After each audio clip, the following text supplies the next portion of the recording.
to Around the House Quick Cuts, sponsored by RoMac Building Supply. I'm your host, Don Magruder.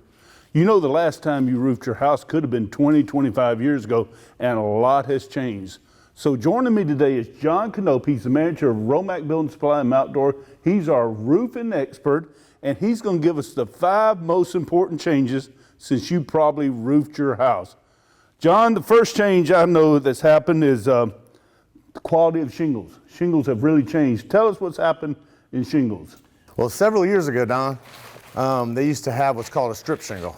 It's a 3-tab shingle, and back in 04 and 05 when we had all the hurricanes come through, these would just get ripped right off your house. Yep.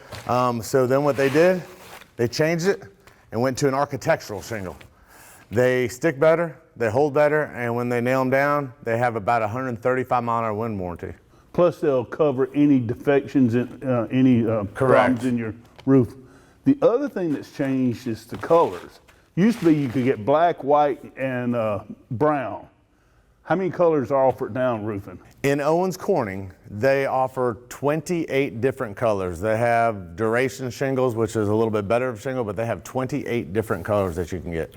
Our second biggest change, John, has to be metal roofing. People are starting to use metal roofing a lot more. Tell us about metal roofing.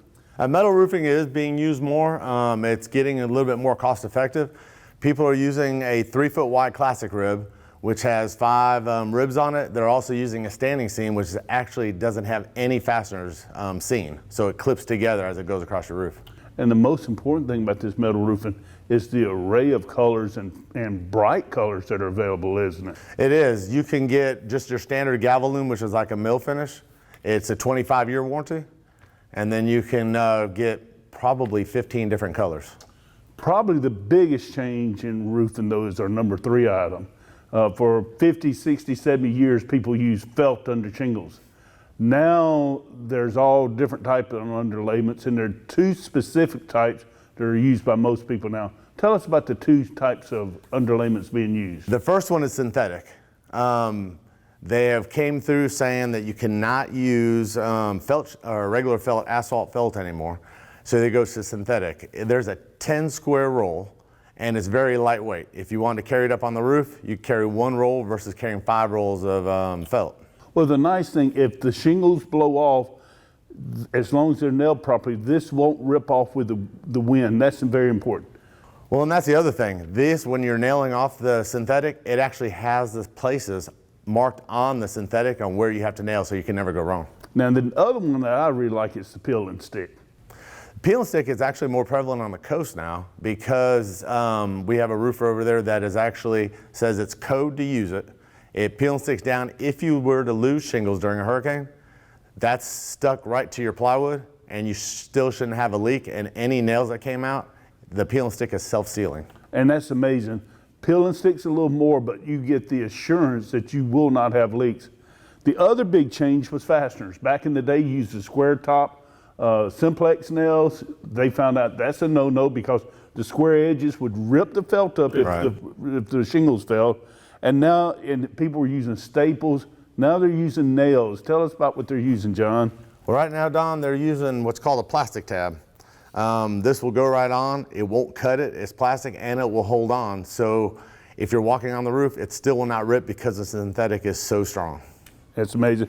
Plus, they're using a lot of coil nails instead of staples, aren't they? Especially when you're re-roofing, you're going to use an 8D ring shank nail. That way it won't pull back out, so you have a less chance of losing any plywood during a hurricane.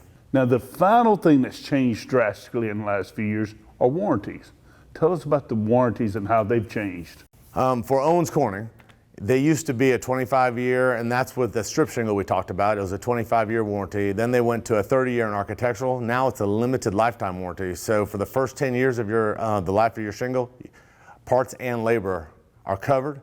After 10 years, once you hit year 11, you get 80%, and every year 2% down and prorated. You don't get the labor anymore, but you still have your shingles covered all the way up to 40 years. And GAF offers a heck of a warranty if you get it from a premier dealer.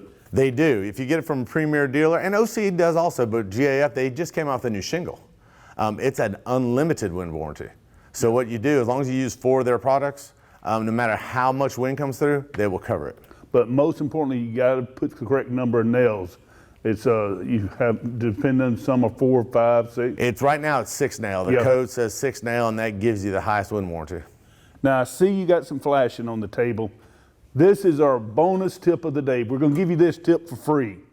If you're getting your roof redone, what should you always do? You definitely need to replace the flashing. Most people are using a 2.5 inch galvanized drip edge. We do sell aluminum, but most people are using the galvanized. You need to replace this. That way you're going to cut down on your leaks on the edge of your roof. And then you have angle flashing. And what you always want to do on that is to put it up any wall that you have coming down to your roof or a chimney. You always want to go around it. This is going to keep any water from going in behind it. And the sad thing is you will have some roofers who don't do the best job. They'll replace a roof, leave the old fashioned, and the old fashioned has pits in it and will cause roof leaks. But John, you've given us some great tips for anybody that hadn't replaced a roof in 20 years. So we thank you for watching, and be sure to go to aroundthehouse.tv for more helpful hints. Until next time, we're going to see you around the house.